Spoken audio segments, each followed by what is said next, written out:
부활까지 나가지 못하고 십자가에 멈춘 신앙. 비록 그런 신앙이라도 구원받았다고 말을 할 수 있을 것입니다. 그런데 문제가 발생하게 되면 그 구원의 확신이라는 그 근거와 증거가 불분명하기 때문에 뿌리채, 송두리채 흔들려 버리는, 그 근본이 흔들려 버리는 그런 문제들에 직면하게 됩니다. 여러분들도 다 구원의 확신을 갖고 있는 분들일 줄로 믿습니다만은 일이 잘 안 되거나 기도한 대로 하나님께서 응답을 안 한다고 생각되거나 그럴 때에는 하나님이 정말 살아 계신가, 정말 나와 함께 계신가, 그런 근본 문제에 대해서 회의를 하지 않으십니까? 예수님을 3년, 5년, 30년 믿어도 그렇게 근본으로 다시 돌아간다면 뭔가 크게 잘못된 것이죠. 저는 제 아내와 40년을 같이 살았습니다. 지금은 전혀 제가 제 아내와 결혼을 했는지에 대해서 의심하지 않습니다. 아예 생각조차 하지 않아요. 너무 당연한 것입니다. 요즘도 다시 꺼내가지고 옛날 결혼식 때 찍은 동영상을 틀어본다든지 사진첩을 꺼내 들고 제가 신랑 자리에 서 있고 제 아내가 신부 자리에 서 있는 그 사진을 다시 보지 않아도 제가 제 아내와 결혼했고 같이 사는 것에 대해서는 뿌리가 흔들릴 수 없습니다. 왜? 그것은 역사적 사건이기 때문이죠. 오늘 우리 가운데 청년 중에서 이승수 형제가 그 부활의 근거, 증거에 대한 그런 그 간증을 썼기 때문에 제가 이 시간 승수 형제한테 간증문을 말씀 읽어보라고 부탁을 드렸습니다. 네, 앞으로 나와서 읽어보세요.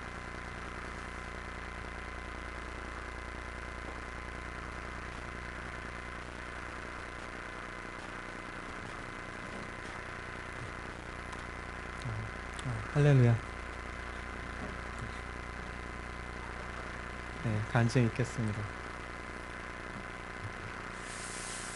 예수님께서는 나의 죄를 위해 십자가를 지셨다. 그 죄명은 유대인의 왕. 보통 30대에 세상을 등졌다라고 하면 누구라도 젊은 사람이 충분히 인생의 꽃을 피우지 못하고 떠났다고 생각한다. 얼마든지 그 죽음을 피할 수도 있었다. 사실 적당히 했더라면 예수님께서는 3년이 아니라 30년을 사시면서 하나님의 뜻과 하늘나라의 일들을 더 많은 사람들에게 전하실 수 있었다. 그러나 왜 3년이었을까? 왜 죽으셨을까? 3년이 아닌 30년을 가르치시는 일보다도 예수님이 죽으시고 부활한 모습을 보이시는 것이 훨씬 더 중요했기 때문이다. 오히려 그만큼 예수님의 제자들은 부활하신 예수님을 일찍 만날 수 있었고 복음의 증인으로서의 삶을 그들의 젊은 나이에 시작할 수 있었다. 예수님은 하나님이시다. 그렇기 때문에 예수님께 직접 듣고 가르침을 받는 것이 더 낫지 않겠느냐 하고 생각할 수 있다. 그러나 꼭 그렇지만은 않다. 왜냐하면 예수님께서는 부활하시기 전에는 그분이 하나님의 아들이시라는 증거를 가지고 계시지 않았다. 부활하시기 전에는 하나님이 이미 계획하시고 말씀하시고 정하신 증거, 모든 사람들이 믿을 만한 증거를 가지고 계시지는 않았다. 예수님께서는 그분의 십자가와 부활이 필연적이라고 말씀하신다. 그리스도가 이런 고난을 받고 자기의 영광에 들어가야 할 것이 아니냐. 누가복음 24장 26절. 내가 너희와 함께 있을 때에 너희에게 말한 바 곧 모세의 율법과 선지자의 글과 시편에 나를 가리켜 기록된 모든 것이 이루어져야 하리라 한 말이 이것이라 하시고. 누가복음 24장 44절 말씀. 그 이유는 이미 하나님께서 정하신 일이기 때문이다. 그리스도가 고난을 받고 제3일에 죽은 자 가운데서 살아날 것과 또 그의 이름으로 제사함을 받게 하는 회개가 예루살렘에서 시작하여 모든 족속에게 전파될 것이 기록되었으니. 누가복음 24장 46절 47절 말씀. 부활하신 예수님은 제자들을 만나시고 성령님을 보내실 것을 약속하셨다. 예수님을 부활의 증거로서 하나님으로 믿고 그분을 주인으로 모신 나에게는 성령님께서 함께 하신다. 이제 나와 하나님께서 창세전부터 계획하신 역사이자 사실 그대로인 증거, 그리고 하나님의 영이 함께 하신다. 정말로 놀랍고 영광스러운 일이 아닐 수 없다. 이 땅에 교회를 세우는 일, 하나님께서 내게 맡기신 것이다. 그것도 그 일에 필요한 모든 것, 곧 확실한 증거와 약속하신 영을 주시면서 맡기셨다. 그리고 그 위에 실제로 교회가 세워지는 역사를 제자들을 통해 보여주셨다. 부활하시기 전 예수님의 30년의 가르치심보다도 부활하신 예수님이 이 땅에서 훨씬 더 오래 머무르시면서 그 모습을 직접 증거하시는 방법보다도 피조물에 불과한 나의 굴복과 순종만으로 하나님의 나라를 이 땅에 이루시겠다는 계획을 이미 정하셨다.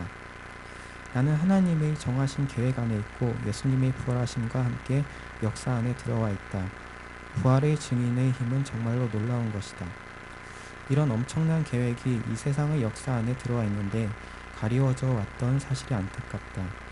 그러나 이제는 이 증거를 나와 우리 교회에 비춰주신 하나님을 찬양한다. 나의 순종을 통해 지금도 진행 중인 하나님의 계획을 이루어 가시는 은혜가 바로 앞으로의 사실이 되며 역사가 될 것이다.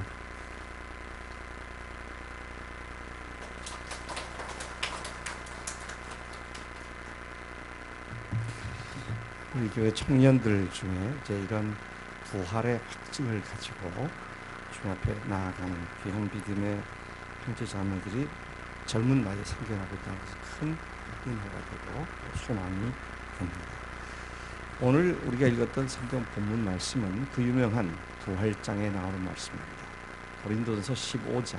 사도 바울은 고린도 지방의 사람들의 경우, 아마 그들이 헬라 사람들이었기 때문에 더 그럴 수도 있습니다만, 죽은 사람이 다시 살아났다? 웃기는 소리다. 허튼 소리다. 그런 생각들이 많이 있었습니다. 오늘날도 부활을 얘기하면 많은 사람들이 그렇게 이야기를 합니다.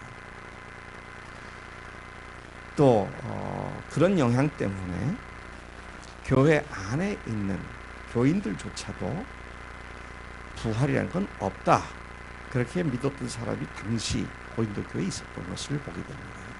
이 편지에서 사도 바울은 한 장 전체, 그것도 짧은 장이 아니고 58절로 되어 있는 한 장 전체에 길게 부활에 대한 증거를 해주고 있습니다. 이 말씀을 잘 볼 것 같으면 1절부터 4절까지는요, 예수님이 죽었다가 다시 살아나신 것은 우연히 된 것이 아니라 이미 성경에 예언한 그대로 이루어진 것이다. 그래서 우리 잘 아는 대로 3절과 4절에서 내가 받은 것을 먼저 너에게 전하였노니 이는 성경대로 그리스도께서 우리 죄를 위하여 죽으시고 장사 지는 바 되었다가 성경대로 사흘 만에 다시 살아나사. 그리고 4절까지가 그 말씀이고 5절 이하에 쭉 보면 그 부활하신 예수님을 만난 사람들의 명단 리스트가 쭉 나오게 되죠. 처음에 베드로, 게바에게 보이시고 12 사도들에게 보이시고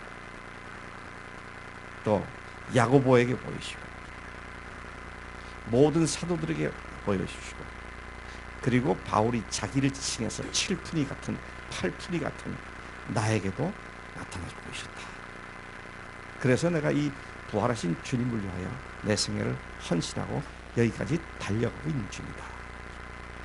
이런 얘기를 한 뒤에 우리가 읽었던 14절부터인데 사실은 12절부터 너희 중에 어떤 사람들은 부활이라는 것이 없다고 말을 하는데, 부활이 없다면 예수님도 살아나지 않았을 것이다. 예수님께서 부활하지 않으셨다면, 그 다음에 굉장히 중요한 말을 하고 있습니다. 우리가 전파하는 것도 헛되고 너희 믿음도 헛되고 우리가 여전히 죄 가운데 있을 것이고 우리가 이 세상 가운데 가장 불쌍한 사람이 될 것이다.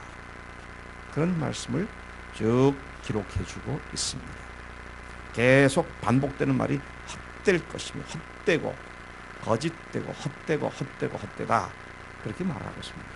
사도 바울은 여기서 가정법을 썼습니다.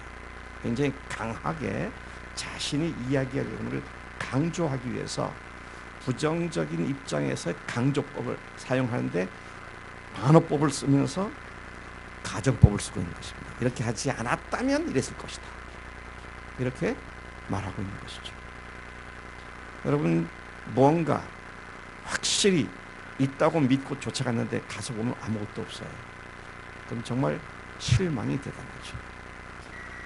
제가 우리 교회에서 설교할 때나 몇 번 이야기했던 얘기인데 다시 얘기를 해보겠습니다. 제 생애 가운데 지금도 생각해도 그때가 너무 허망했기 때문에 그 얘기를 안 할 수가 없어요. 유학할 때 한여름에 섭씨 45도를 오르내리는 텍사스 서부 지역을 방하는 대지를 서부 텍사스 중진류 그러죠. 아주 높은 질 좋은 석유가 나는 유전이죠, 유전. 그 상상을 초월하더라고요. 그 뭐라 그러나 오일 펌프 있잖아요. 기름을 빼내는 이걸 그냥 통칭 메뚜기라 그래요. 그래스하퍼, 방앗개비라고도 그렇고 그래스하퍼라 그러는데 이것이 글쎄요 한 50m 간격으로 뭐 수 마일 쫙 가로 세로 바둑판처럼 꽂아놓고 계속 꾹뻑꾹뻑하면 한 번 꾹뻑할 때 그때 당시 돈으로 100몇십 불씩 올라오는 거예요. 이거 황금밭이죠. 그런 흉악한 삶 살기가 어려운 45도를 오르내리는 그것을 저와 제 가족이 자동차를 타고 텍사스 포트 달라스 쪽에서 출발해서 12시간을 횡단을 합니다. 뭐 문을 열어도 뜨거운 바람 들어오고 에어컨을 켜도 뜨거운 바람 나오고 몇 시간을 가다 보니까 그냥 간절한 소원이 어디 물웅덩이라도 있으면 그냥 펑덩 들어가서 온몸을 적시고 싶어요. 그래서 오후 한참을 가다 보니까 대관령이 아니라 대관령보다 한 2배가 더 높은 큰 영을 넘어갔는데 과달루프라고 그 영 꼭대기에서 쫙 밑을 내다보니까 뭐 높은 지역이니까 전망이 좋습니다. 근데 거기서 보니까요 자동차로 한 10분 거리 좀 되는 곳에 푸른 아주 시퍼런 호수가 있어요. 살았다. 그때 제 아이들 둘, 제 아내, 네 식구가 다 똑같이 그 호수를 바라보고 내려가서 저기에 뛰어들자. 그 45도 더운 여름날 소망을 품고 자동차를 몰고 밑으로 쫙 내려가서 10분쯤 지나갔는데 위에서 보였던 시퍼런 호수가 그것도 뭐 면적이 그냥 펀드 뭐 연못 같은 게 아니라 큰 호수였습니다. 없어요. 있어야 그 장소가 호수 밑바닥 딱 갈라떨어 거북이 담처럼 딱 갈라 터진 그런 밑바닥만 했지 물은 한 방울도 없는 거예요. 그래서 제가 우리 손한테 여보 아까 분명히 봤지? 봤어. 얘들아 아까 봤지? 응 아빠 봤어. 근데 물이 어디 갔니? 그러게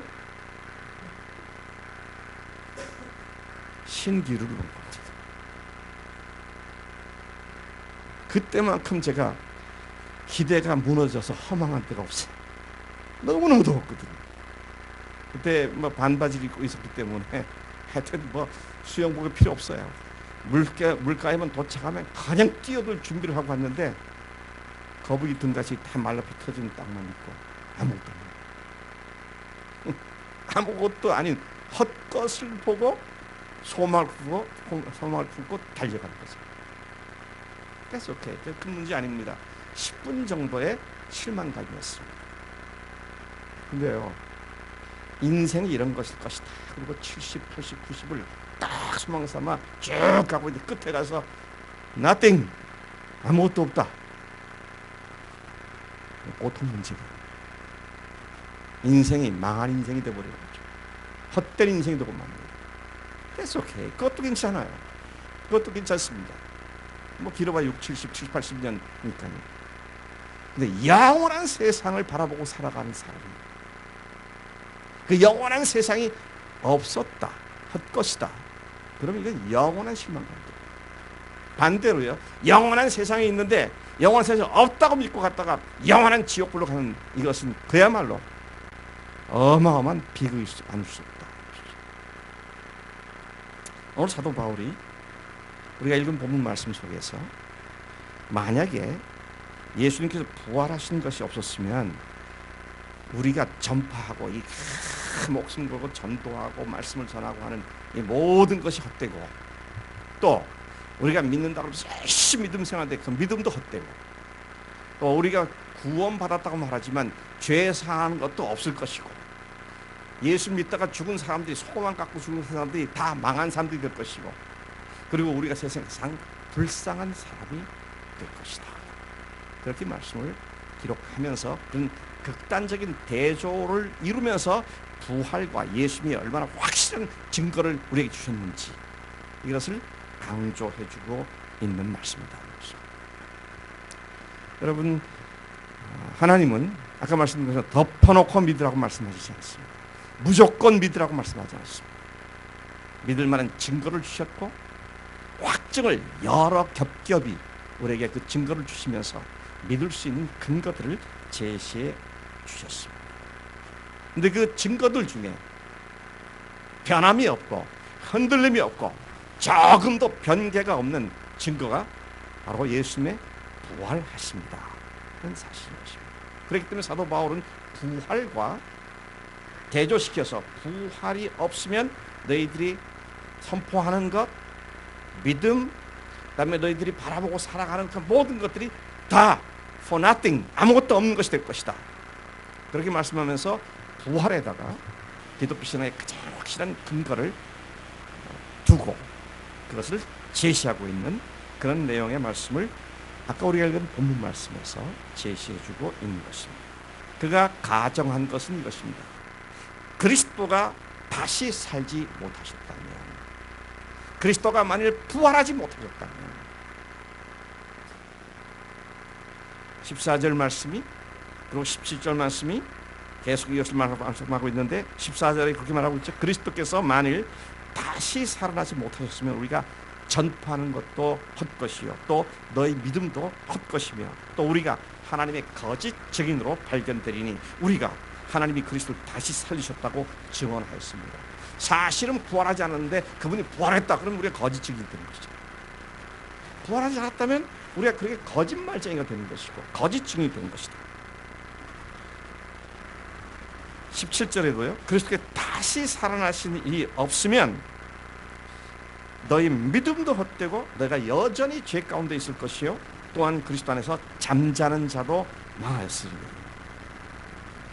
19절에 보니까요. 만일 우리가 그리스도 안에서 우리가 바라는 것이 다만 이 세상의 삶뿐이면 모든 사람 가운데 우리가 더욱 불쌍한 자이리라. 그렇게 말씀을 드렸습니다.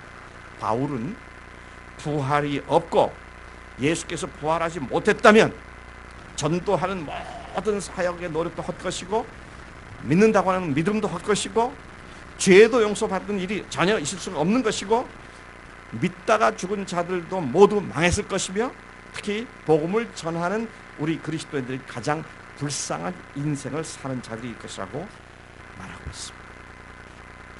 부활이 없고 또 예수께서 부활하신 것이 사실이 아니라면 신앙이고 뭐고 말짱 헌들이라고 그는 강조적으로 말씀하면서 상대적으로 부활의 확실성을 강조하고 있다는 말씀이시죠. 그러니까 성수형제가 간증하기 전에 제가 1700여 년 동안 사탄이 이 부활을 성공적으로 교회로부터 빼앗았다, 그렇게 말씀을 드렸어요. 이 부활이 확실하게 전해지고 확실해지면 마귀는 필패할 수밖에 없는 존재입니다. 왜요?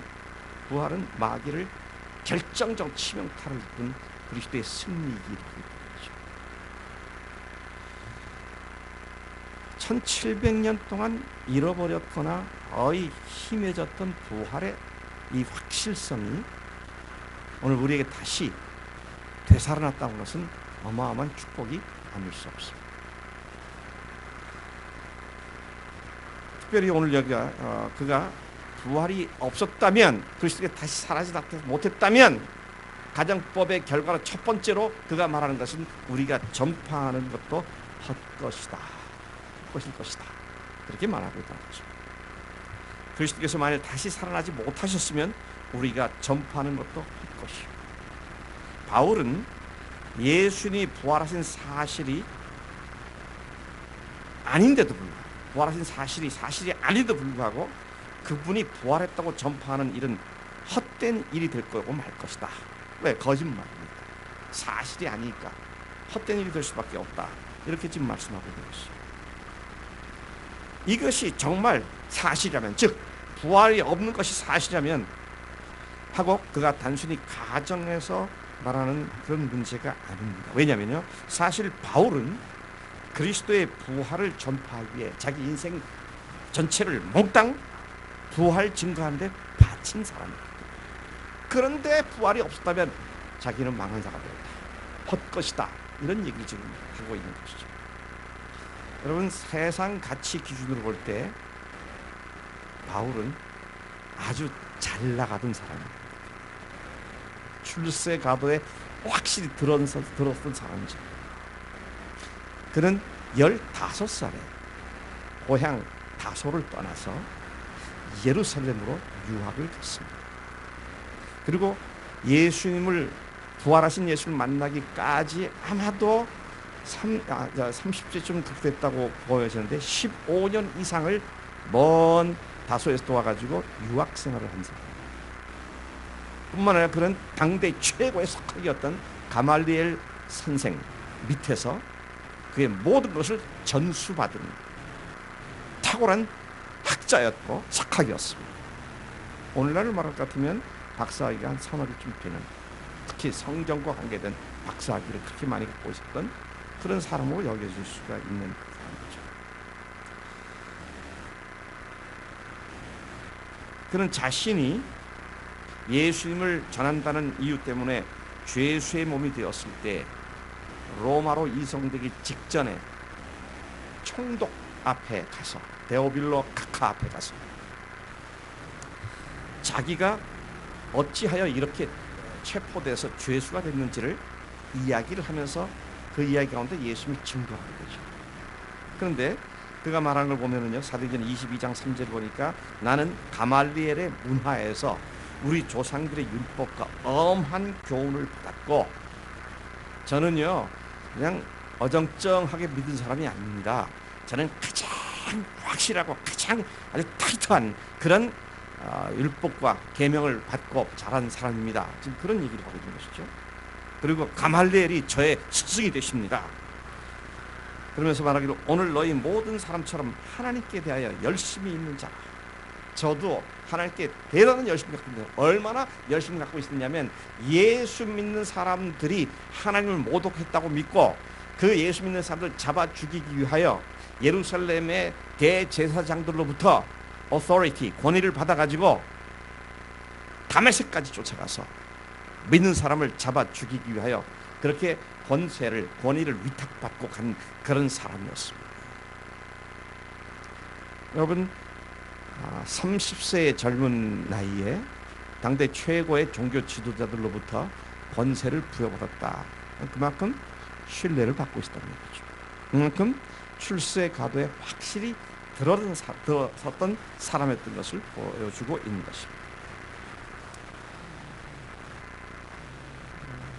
사도행전 26장 5절에서도 그는 이렇게 말합니다. 내가 우리 종교의 가장 엄한 팔을 따라 바리새인의 생활을 했었다. 그렇게 말하죠. 그랬던 그가 부활하신 예수님을 만난 후에는 정반대로 인생이 변화가 되었습니다. 어떻게 바뀌었습니까? 핍박자가 핍박하는 자로 바뀌었습니다. 박해자가 박해를 받는 자가 되었고, 순교자를 양산해내는 대열에 맨 앞장섰던 자기가 순교자의 대열에 서게 되는, 인생에 완전히 180도 달라지는 그런 삶의 극적인 변화를 갖게 되었던 사람이었습니다. 그리고 그는 복음을 선포하기 위하여 어마어마한 대가를 치르면서 지금까지 달려왔던 사람입니다. 그런데 어마어마하게 대가를 지불하고 선포하기 위해서 지불했던 대가, 그 모든 것들이 그리스도가 사신 것이 없다면은, 그분이 부활하지 않았다면 그것이 모두가 다 헛것이란 말이에요. 이건 자기의 삶 전체를 얹혀서 지금 하는 얘기인 것입니다. 그가 어떠한 복음을 전파하는 일을 어떠한 대가를 치렀는가? 고린도후서 11장 23절 이하에 보면 이런 말하고, 그들이 그리스도의 일꾼이냐 정신없는 말을 하거니와 나는 더욱 그러로다. 내가 수고를 넘치도록 하고, 그 다음에 잘 보세요. 옥에 갇히기도 더 많이 하고 매도 수없이 맞고 여러 번 죽을 뻔하였으며 유대인들에게 40에서 하나 감한 매를 5번 맞았으며, 40에서 하나 감한 매가 몇 번입니까? 39대의 매를 5번씩이나 맞았고, 3번 태장으로 맞고, 1번 돌로 맞고, 3번 파선하고, 일주일을 깊은 바다에 지냈으며, 여러 번 여행하면서 강의 위험, 강도의 위험, 동족의 위험, 이방인의 위험, 신의 위험, 광야의 위험, 바다의 위험, 거짓 형제 중의 위험 당하고, 또 수고하며 애쓰고 여러 번 자지 못하고 줄이며 목마르고 여러 번 굶고 춥고 헐벗습니다. 근데 부활하지 않았다면 이 모든 것이 다 헛것이다. 이만큼 사도 바울은 그 모든 희생 대가를 치불한 그것들이 부활의 확실한 사건 때문에, 그 분명한 사실 때문에 이런 것들을 할 수 있었다는 이야기를 반어법으로, 가정법으로 이야기를 하고 있는 것입니다. 오늘도 마찬가지입니다. 이건 바울의 얘기뿐만이 아니죠. 예수께서 부활하지 못했다면 기독교 신앙은 모두가 헛된 것입니다. 그분이 부활하지 않으셨다면 그토록 기독교 신앙을 위해서 헌신하고 삶을 투자하는 모든 것이 헛것이 되고 말 것은 너무도 자명한 것 아니겠느냐, 그렇게 이야기하면서 부활의 확실성을 이야기하고 있는 것이다. 자, 그가 복음 선포를 위해서 이러한 어마어마한 대가를 지불했는데 부활이 없으면 그것이 말짱 헛일이다 라고 얘기한 것이 끝난 것이 아니라 그 다음에 그분이 다시 사신 것이 없으면 너희의 믿음도 헛것이다, 그렇게 말씀하고 있습니다. 예수께서 다시 사신 것이 없었다면, 그분이 부활하지 않았다면 우리의 헌신은 물론이고 우리의 모든 믿음의 행위도 다 아무것도 아니다. 부활이 없으면, 부활신앙이 아니면 모든 믿음의 행위도 모두가 헛것이 되고 만다는 것이죠.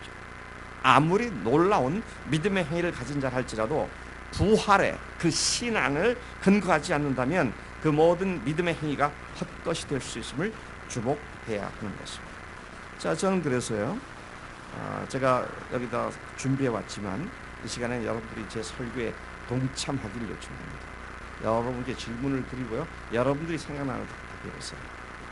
베드로가 예수님과 3년 동안 지내면서 그는 자기 동료 제자들보다 특별히 대단한 믿음의 그 대단한 면모들을 보여준 일이 여러 차례 있습니다.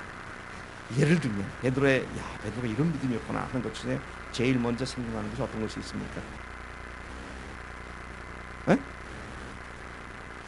주는 그리스도시요 살아계신 하나님의 아들이시다 명대답을 했고요, 예수께서 칭찬도 하시고 너무 좋아가지고 예수께서 이름도 바꿔주시고 또 어떻게 하셨어요?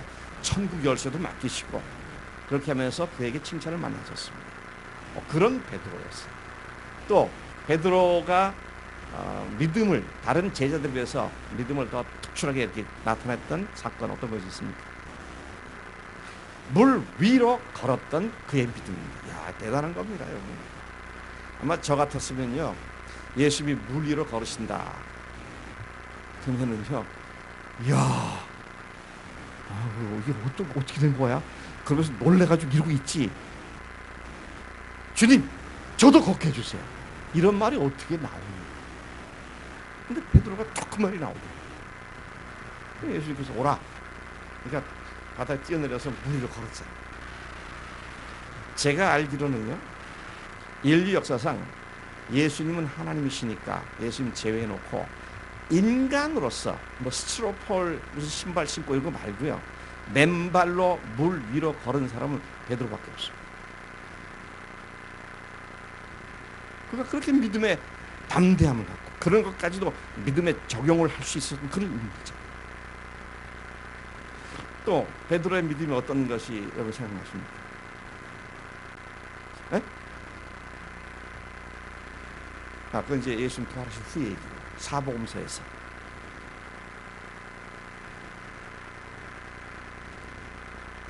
그것도 부활한 후의 얘기죠.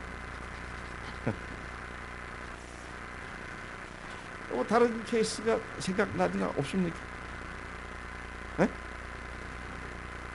예수님이 나를 따르라고 할 때요, 이 양반이라면 내가 모든 걸 벌시키고 해서 배와 부친과 나중에 보니까 부인도 있더라고요.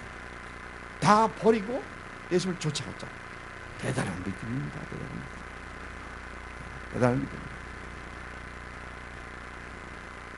또 어떤 게 생각납니까?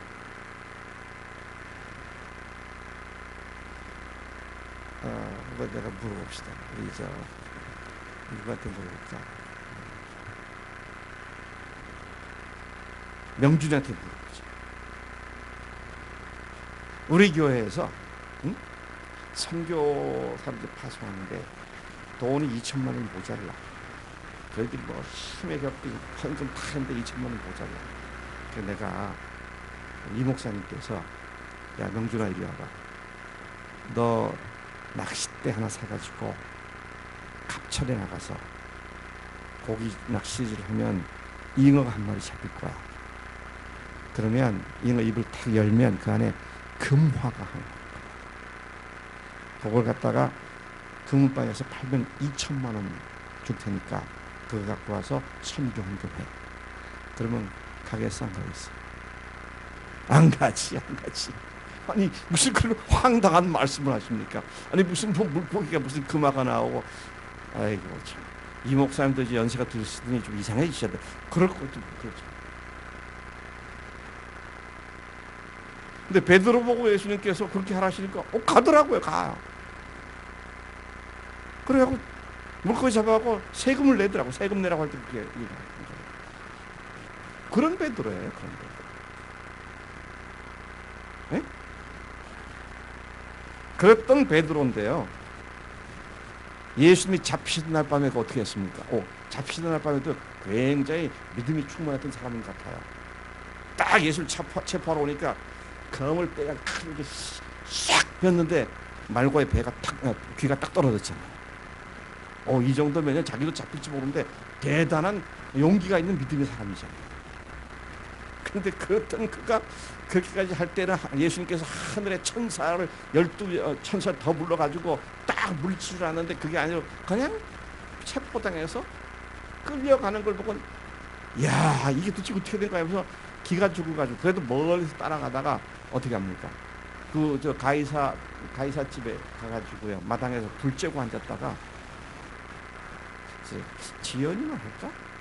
조그만 돼지바위가 나와가지고 당신이 그거랑 같이 있었지? 그러니까, 아니 난 몰라 3번씩이나 부인 앞에 물리로 걸었던 그가 말고의 귀도 베고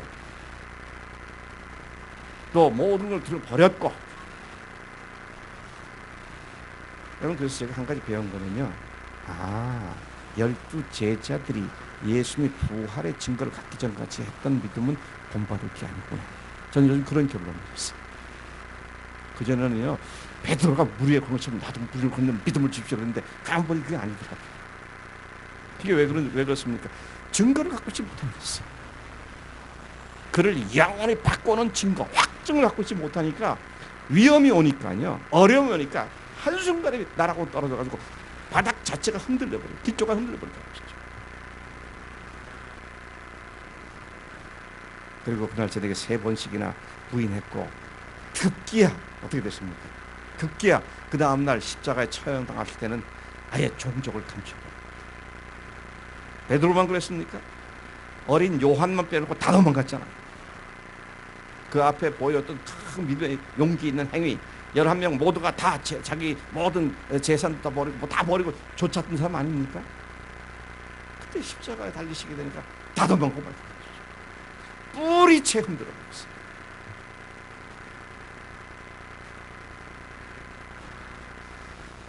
예수께서 부활하지 못하셨다면, 부활하신 예수를 만나지 못했다면, 아무리 큰 믿음의 확신을 가진 사람이 할지라도 그 믿음을 한순간에 무너져 내릴 수 있는 위험성을 가지고 있음을 잘 보여주는 사건이죠. 그러한 무너진 믿음은 베드로에게만 국한된 것이 아니라 다른 제자들 모두에게서 공통적으로 발견할 수 있습니다. 그날 밤 예수께서 체포당하실 때 그렇게 모든 제자들이 그동안 보여주었던 믿음의 행위와 아무 상관도 없이 모두가 예수를 버리고 도망친 사실이 이를 잘 입증해주고 있습니다. 제가 지난번에 도마 얘기를 했죠. 얘들아, 우리도 주님과 함께 죽으러 가자. 용감 무쌍했던 도마가 나중엔 헷갈려가지고 어디로 가신다고요? 우리가 어떻게 길을 알겠습니까? 그랬더니 나중에 부활했다 그러니까 의심하는 도마로 바뀌죠. 그랬다가 부활하신 후에 예수님 나타나셔서 네 손가락을 내 상처난 상처에 넣어봐라.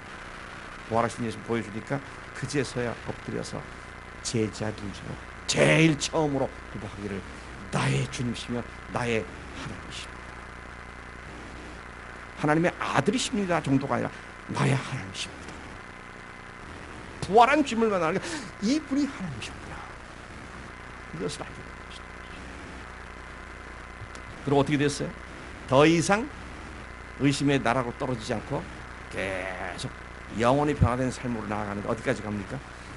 인도까지 가서 창에 찔려 죽임을 당하는 순교의 자리를 마시기까지 더 이상 백슬라이드는 하지 않고 계속 앞으로 나갔다는 그 원동력, 그 스프링보드가 바로 부활의 주님을 만난 사건이었다 하는 것을 우리가 보게 된 것이죠. 부활의 주님을 만난 사실이 없다면 오직 십자가를 믿는 신앙에 머물러 있다면 그러한 신앙은 문제가 발생이 되거나 핍박이 났을 때 여지없이 깨져버리는 신앙일 수밖에 없다는 것입니다. 증거가 흔들리면 모든 것이 다 흔들려버립니다. 기초가 무너지면 다 무너지게 되어 있습니다. 오직 부활만이 모든 사람들이 믿을 만한 증거인 줄로 믿습니다. 성경이 그걸 말씀하고 있지 않습니까? 사도행전 17장 31절에서 그를 죽은 자 가운데서 다시 살리신 것으로 모든 사람들에게 믿을 만한 증거를 주셨습니다. 그분이 하나님이심을 증거하는 그 확실한 증거는 그분이 부활하신 사건입니다. 아까 처음에 말씀드린 것처럼 그렇기 때문에 기독교 신앙은 무조건 믿는 것이 아닙니다. 덮어놓고 믿는 것이 아니에요. 네. 덮어놓고 믿는다는 문자 그 표대로 말하면 뭡니다. 덮어놓는다는 성경을 덮잖아요.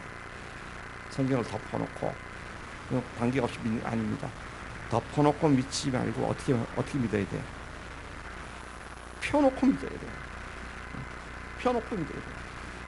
무조건 믿지 말고 증거를 보고 믿어야 돼요.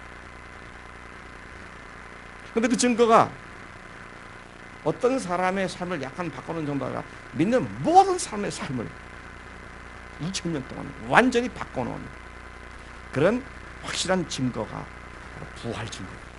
그런 사실 우리가 여기서 보게 되는 것이죠. 십자가에 머무르는 신앙은 심증적으로 믿는 신앙이기 때문에 흔들리게 됩니다.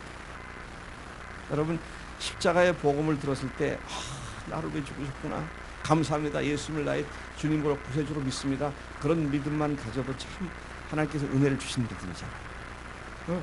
그렇게 믿는 사람들이 많이 있어요. 저는 그 사람들이 구원받지 못해도 그런 말을 하지 않습니다. 그게 주님께서 주신 믿음이라면 얼마든지 구원받았죠. 문제는 구원받은 것이 툭하면 흔들려가지고 삶에 연결되지 않고 20년 30년에도 지금 주변 천국 갔을 때 이것만 얘기하고 지금 주님 앞에 굴복하는 삶을 살지 못하고 있는, 그래서 믿지 않는 사람들도 비난을 받는 삶의 연속된 악순환에 그냥 걸려 들어가 있는 이런 모습에 남아있게 된다는 것이죠. 그분이 부활하셨기에 그분이 하나님이심을 증명해 주셨고, 그분이 하나님이시기에 우리는 우리 인생의 모든 것을 그분께 걸 수 있게 된 줄로 믿습니다. 하나님께 모든 것을 걸 수 있다. 이것은 어마어마한 축복이죠. 왜 그렇습니까? 부활하신 예수님은 전능하신 하나님이시며 우리의 창조주이시며 오늘 우리의 삶의 주님이시기 때문인 줄로 믿습니다. 그렇기 때문에 우리는 우리의 믿음이 헛것이 아님을 알고 있고 우리의 수고가 주 안에서 헛되지 않을 줄을 아는 것이죠. 지금 우리가 고린도서 15장을 얘기하고 있죠. 고린도서 제가 1절부터 4절까지로 시작해갖고 지금 19절까지 말씀드렸는데요. 그렇게 부활을 쭉 설명하다가 58절 끝에 가서 그 부활을 쭉 다각적으로 설명하고 난 뒤에 끝에 가서 사도 바울이 이렇게 말합니다. 그러므로 형제들아 견고하며 흔들리지 말며, 부활을 확실히 잡으면 견고하고 흔들리지 않게 된다는 것입니다. 견고하며 흔들리지 말며 더욱 주의 일에 힘쓰는 자가 되라. 부활에 견고함을 갖고 서게 되면 주님의 일에 더욱 힘쓰는 자가 된다는 것이죠. 이는 너희 수고가 주 안에서 헛되지 않은 줄을 알느니라. 여러분, 부활의 확증을 갖는 사람들은 그 확실한 증거를 갖고 있기 때문에 주님을 향하여 흔들리지 않을 뿐만 아니라 더욱 견고해져서 더욱 주의 일에 힘쓰는 자들이 되고, 그 힘썼던 일들이 하나도 허사가 되는 것이 아니라 반드시 결실을 하고 열매를 맺는다는 이 사실을 확증하고 나아가고 있게 되는 줄로 믿습니다. 여러분, 만약에 예수께서 부활하지 않으셨다면 첫째, 우리가 전파하는 것이 헛되다 그랬고요. 둘째, 믿음이 헛되다 그랬습니다. 셋째, 우리가 여전히 죄 가운데 있을 것이다. 그렇게 말씀을 하고 있습니다. 예수께서 부활하신 사실이 없었다면, 그분이 부활한 사실을 믿지 못한다면, 부활하신 주님을 만난 적이 없다면, 이 세 가지는 같은 말입니다. 같은 말의 다른 표현이에요. 다시 말씀드립니다. 예수께서 부활하신 사실이 없었다면, 그리고 그분이 부활하신 사실을 믿지 못한다면, 또는 다른 말로 부활하신 주님을 만난 적이 없다면, 가장 심각한 문제는 우리의 죄가 용서될 길이 없다는 사실입니다. 아니, 목사님, 예수님 십자가에서 우리를 위해 죽으셨잖아요. 그래서 왜 그걸 믿지 않습니까? 네, 믿죠. 근데 문제는요, 그분이 십자가에 죽으신 것이 정말 우리들의 죄를 위해서 죽은 것이며 우리들의 죄가 그분이 죽으신 때 다 용서됐는지에 대한 증거가 뭐냐고요. 심정적으로 믿을지 모르지만 물증이 있느냐 그거예요. 그분이 하나님이시고 그렇기 때문에 우리를 위해 죽으신, 십자가에 죽으신 것이 우리의 모든 죄를 다 해결해 줬다는 확증이 뭐냐 그거예요. 다시 말씀드리지만 그래도 감사하게 그런 저런 것이 부족해서도 믿게 해주신 주님의 은혜가 있습니다. 그래서 우리가 구원받았다고 말씀하죠. 근데 그렇게 해서 믿는 사람이 구원받은 사람들이 많이 있는 줄을 믿습니다만은, 문제는 어려움이 올 때 기초부터 흔들리는 거예요. 그래서 몇십 년을 믿어도 항상 초보의 자리에서 맴돌고 마는, 이게 문제라는 것이죠.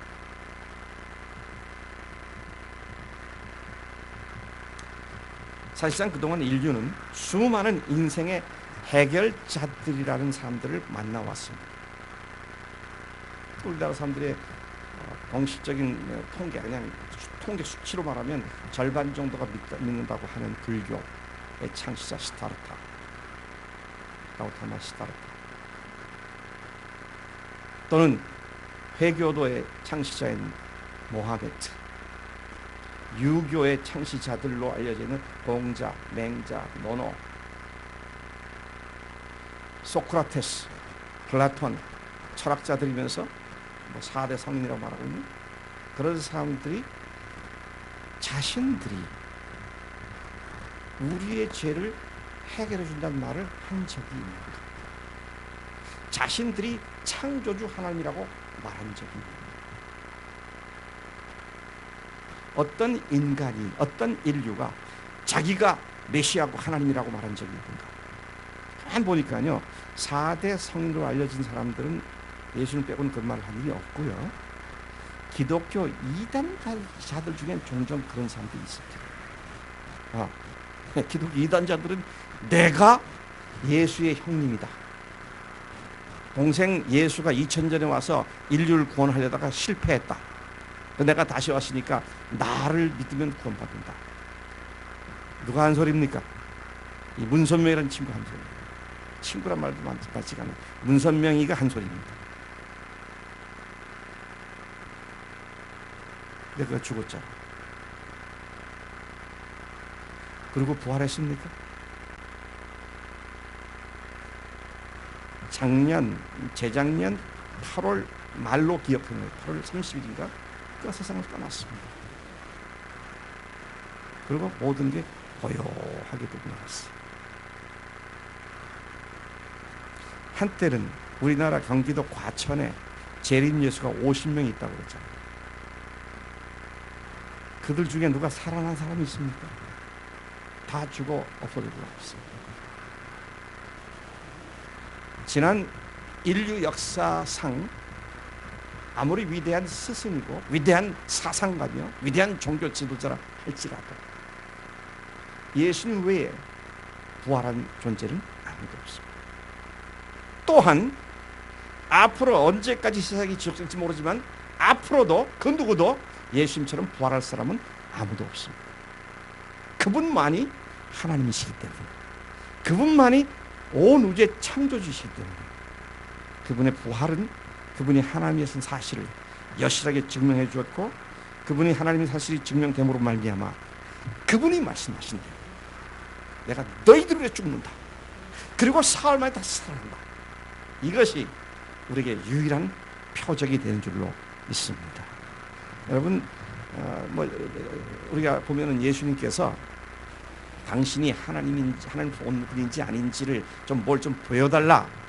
그럴 때 대답하신 것이 요나의 표적밖에 없다 그랬잖아요. 근데 그 말씀을 잘 보면은요, 이상한 점이 있습니다. 뭐가 이상하냐? 마태복음, 마가복음, 누가복음, 어떤 건 요한복음까지 4번에 걸쳐 나오는 것도 있지만 그 말씀은요, 요나의 표적밖에 없다는 말씀은 마태복음만 똑같은 말씀이 2번 나옵니다. 12장에 한 번 나오고 16장에 한 번 나옵니다. 그 말은 예수님께서 생존하실 때, 말씀하실 때 그 말을 여러 차례 하셨다는 얘기입니다. 반복해서 내가 하나님께서 온 표적을 보여달라고 요나의 표적밖에 없다. 내가 사흘 만에 살아나는 것을 보면 내가 하나님 것을 드디어 알게 될 거다. 그리고 예수님께서 실제로 죽으셨잖아요. 참혹한 십자가의 창을 당했습니다. 손과 발에 못을 박히시고 찢기시고 또 가슴에 옆구리 창 찔리시고 물과 피를 쏟으시고 죽으셨어요. 보혈을 흘리셨어요. 보배로운 피를 흘리셔서 우리의 모든 죄를 사해 주셨습니다. 근데 정말 그런지 안 그런지 어떻게 하냐는 거예요. 뭘 보면 알 수 있다고요? 뭘 보니까 알 수 있다고요? 부활입니다. 예수님은 우연히 어쩌다 happen to be, 운 나쁘게 죽으신 게 아니에요. 성경대로 죽으셨고 성경대로 살아나신 말미암아 오직 부활의 표적만이 너희들이 보여줄 증거다 라는 말씀을 그대로 성취하셔서 그 사실을 물증으로 붙잡고 사는 사람들은 밑바닥까지 내려가서 뿌리치 흔들리는 그런 가운데로 들어가지 않고 영원히 확고한 믿음을 가지고 예수님이 부활하신 후에 이 제자들이 변한 것처럼 부활의 확증을 갖고 가게 될 때는 주님 나라 가기까지 no more backsliding, 더 이상 backsliding 되는 것이죠. 베드로처럼 도마처럼 다시 뒤로 미끄러져 내리지 않는 것이죠. 오늘 주님께서 사도 바울을 통해서 우리에게 말씀하신 게 바로 그거 아닙니까? 그리스도께 다시 사신 게 없으면 우리가 여전히 죄 가운데 있을 것이다. 예수님이 아니고 누군가 나타나가지고 여러분, 내가 하나님의 아들입니다. 내가 여러분들의 십자가에 죽겠습니다. 성경대로 죽겠습니다. 그리고 성경대로 다시 살아나겠습니다. 4월 만에 살아나겠습니다. 그런 사람이 있다면 우리가 믿어야 될까 말아야 될까?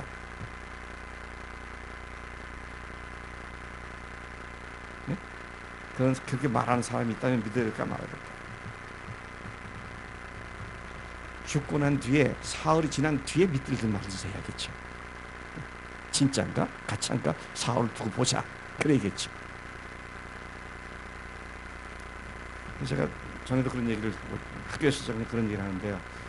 예수님 외에 인류 역사상 죽었다가 십자가에 못 박혀 죽으시고 사흘 만에 다시 살아난 자가 예수님 외에 누구라도 있으면 저는 열일 젖혀놓고 예수님이 정말 하나님이신지 그가 하나님인지를 골싸매고 연구를 할 것 같아요. 연구를 해야죠. 진짜 하나님 누구신지 알아야 되니까. 근데 감사하게도 그럴 필요가 없잖아요. 예수님밖에 살아난 존재가 아무도 없어요. 그렇기 때문에 십자가에 죽으신 것이 정말 우리들의 죄를 위한 것이구나 하는 것을 확실히 믿게 되는 줄로 믿습니다. 예수님이 살아계실 때도 이러한 방법으로 당신이 하나님이시는 것을 증명한 사건이 하나 있었어요. 어떤 사건이냐? 한 중풍병자를 친구들이 들것에 들고 4명이 예수님 계신 곳으로 왔는데요. 사람들이 너무 많아서 들어갈 수 없잖아요. 그래서 어떻게 합니까? 지붕 위로 올라가서 루프 타일을 기아를 다 벗기고, 제가 보니까 거기는 그게 가능하더라고요. 위가 평평하기 때문에. 이스라엘 쪽은 그렇더라고요. 이런 집이 아니고 평평한 집이기 때문에. 그래서 당시에 지붕 덮고 하는 것이 나무나 이런 걸로 얼기설기해서 진흙을 발라가지고 이제 지붕을 만들었으니까 그걸 깨가지고 하나하나 드러내고, 그러니까 갑자기 어느 집이 날벼락을 맞은 거죠. 예수님 계시니까 그 집이 뜯겨가지고 구멍이 펑 나더니 들것에 4사람이 이렇게 내려가지고 환자가 내려온 사람. 그들이 이 환자를 왜 예수 앞에 내렸습니까? 어떻게 되기를 바라서 내렸습니까? 고쳐 주시기를 바라서 내렸어요. 근데 예수님께서 네 상을 들고 걸어가라 그렇게 하지 않고 대뜸 하시는 말이, 그들의 믿음을 보시고 하신 말씀이 네 죄의 사함을 받았느니라. 그 얘기를 듣고 있던 유대인들이 이 친구 봐라, 자기가 하나님인가? 신성모독을 범하고 있지 않느냐, 하나님만이 할 수 있는 얘기를 감히 하다니. 뜬그러졌죠. 예수님께서 그들의 마음을 아시고 하시는 말씀이 뭡니까? 너를 생각해봐라. 네 죄의 사함을 받았느니라 하는 말과 네 상을 가지고 일어나 걸어가라 하는 말 중에 어느 게 더 쉽습니까? 어느 게 더 쉬울까요? 네? 어느 쪽이 더 말하기 쉽습니까? 제가 볼 때는요, 네 죄의 사함을 받았느니라 하는 말이 더 쉬울 것 같아요. 왜? 왜 그렇습니까? 그 말은 딱 했을 때 보이는 게 아무것도 없잖아요. 그냥 죄의 사함이 받아서 그 사람의 얼굴이 갑자기 해같이 빛난다든지 그러면 눈에 보일 텐데 그거 아니잖아요. 그러니까 오늘 한마디 탁 내뱉어도 책임질 일이 아닌 것처럼 생각할 수 있으니까 그렇게 말할 수 있잖아요. 그러고 나서 주님께서 그렇게 딱 질문 던지신 뒤에 그 다음에 하신 말씀이 내 상을 가지고 일어나 걸어가라. 이 사람이 벌떡 일어나서 들고 가지 않습니까? 자, 그러면 예수님이 앞에서 하신 말씀이 뒤에서 상을 들고 일어난 사건으로 말미암아 무엇이 증명이 된 거예요? 죄사함이 실제로 이루어졌다는 것이 증명된 거죠. 참 예수님이 지혜롭게 그때 말씀하시더라고요. 부활하심으로 말미암아 내가 너희들의 십자가에서 대신 죽겠다는 그 말씀이 사실로, 그야말로 영어로 effective한 것으로 드러나게 됩니다. 여러분, 하나님이 그렇게 오셔서 우리를 위해서 몸을 찢기시고 대신 형벌을 받으신 뒤에 하나님이시기 때문에 그분이 피를 흘리신 피가 우리의 모든 죄를 용서했다는 확증으로 부활하셔서 우리를 하여금 더 이상 흔들리지 않는 분명한 증거들을 우리에게 주신 줄로 믿습니다. 그래서 여러분, 십자가는 심증입니다. 그러나 부활은 물증입니다. 이 물증이 없다면, 실제로 부활하시지 않았다면 우리가 여전히 죄 가운데 있을 것이다. 부활하지 않았다면 우리의 믿음이 헛것일 것이고 우리가 행하는 모든 수고와 노력이 다 헛것일 것이다. 그렇지 않다. 내가 이 부활의 확증을 갖고 있기에 수없이 많은 희생 대가를 치러도 여전히 견고하고 흔들리지 않고 더욱 주에 힘쓰는 자가 되었고 그 수고가 헛되지 않은 것을 알기 때문이다. 오늘 우리 믿음의 식구들 모두가 이 부활이 우리에게 주는 확실한 증거를 붙잡고 그 확증을 갖고 있는 자로서 주님의 놀라운 부활을 증거하는 그런 삶으로 더 나아가는 그런 복이 우리 모두에게 있기를 간절히 축복합니다.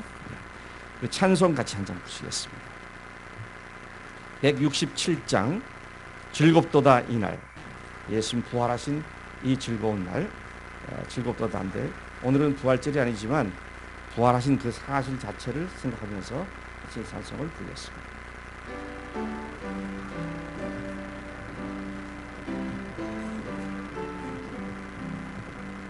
즐겁도다 이날 세세의 할 말 사망 권세 깨고 하늘이 열려 죽은 자가 다시 살아나와서 생명의 주 예수 찬송하도다.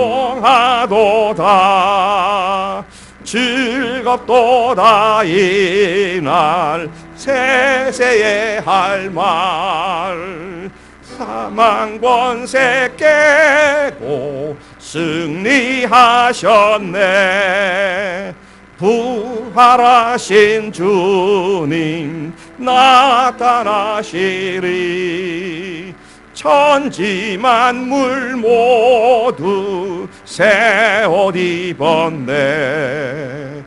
꽃은 만발하고 잎이 우거져 승리하신 주를 찬송하도다. 즐겁도다 이날 세세의 할 말 사망 권세 깨고 승리하셨네. 생명의 주 예수 죽음 이기고 무덤 문을 열고 살아나셨네. 주의 말씀대로 이루어져서 사흘 만에 다시 살아나셨네. 즐겁도다 이날 세세의 할 말 사망 권세 깨고 승리하셨네.